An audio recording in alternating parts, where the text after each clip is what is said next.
মাঝে মধ্যে এই রকম গরম ভাতের সাথে আলু ঝিঙে পোস্ত খেতে কিন্তু ফাটাফাটি লাগে। তাই আজকে নিয়ে নিয়েছি পোস্ত, ঝিঙে, আলু আর সাথে কাঁচা লঙ্কা। এবার এগুলোকে টুকরো করে নিয়েছি আর কড়াইতে দিয়ে দিলাম সর্ষের তেল। একটু গরম হতে দিয়ে দিলাম কালো জিরে, কাঁচা লঙ্কা চেরা। তারপর টুকরো করা আলু দিয়ে বেশ কিছুক্ষণ ভেজে নিচ্ছি। আর সেই ফাঁকে আমি কিছুটা পোস্ত কিন্তু একদম মিহি করে বেটে নিয়েছি। আর এদিকে আলুটা ভাজা হয়ে গেলে এখানে আমি ঝিঙেগুলো দিয়ে দিলাম। ঝিঙেটাও আরও কিছুক্ষণ ভেজে নিচ্ছি। তারপর পোস্ত বাটাটা আর স্বাদ মতো লবণ আর সামান্য একটু হলুদ দিয়েছি। এরপর ভালো করে মিশিয়ে নিচ্ছি। আর এই সময় কিন্তু পোস্ত আর কাঁচা লঙ্কা, কালো জিরে মিলিয়ে যেই স্মেলটা বার হচ্ছিলো সেটা কিন্তু দারুণ লাগছিল।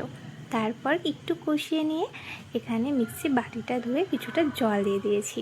তারপর একটু সর্ষের তেল, মানে কাঁচা সর্ষের তেল আর কাঁচা লঙ্কা চেরা দিয়ে ঢাকা দিয়ে সিদ্ধ হতে বসিয়ে দিলাম। আলু ঝিঙে সিদ্ধ হয়ে আসলে আর ঝোলটাও গাঢ় হয়ে আসলে তখন কিন্তু নামিয়ে নিয়েছি।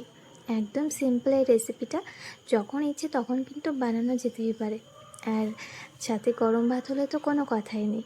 তাই আজকে সকালে এই গরম ভাতের সাথে ছিল আলু ঝিঙে পোস্ত, সাথে ডিম সিদ্ধ। ব্যাস, আজকের খাওয়াটা কিন্তু দারুণ হয়েছে। তোমাদের কেমন লাগলো অবশ্যই কিন্তু জানিও।